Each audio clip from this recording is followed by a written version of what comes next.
Sebuah rekaman ramai beredar di media sosial Twitter pada Jumat 9 Desember 2022.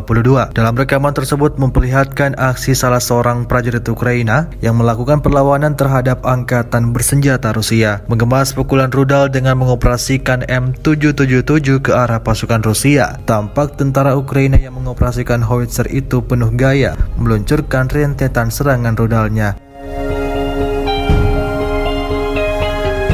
Militan Ukraina mengklaim bahwa howitzer ini sebagai salah satu yang terbaik dalam perang. Memasuki hari ke-289, Rusia melaporkan secara total 341 pesawat Ukraina, 181 helikopter, 2.643 kendaraan udara tak berawak, 392 sistem rudal anti pesawat dieliminir sejak awal operasi khusus.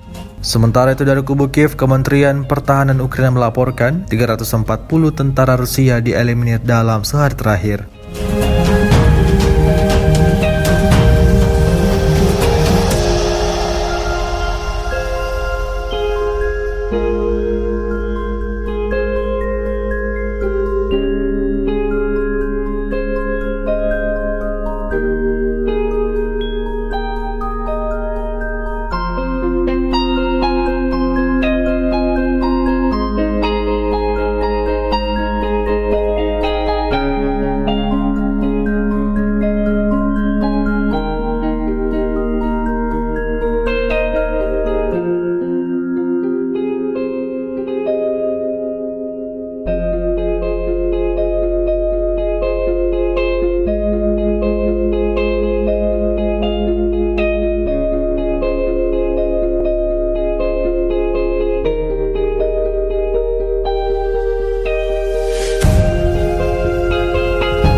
Terima kasih sudah nonton.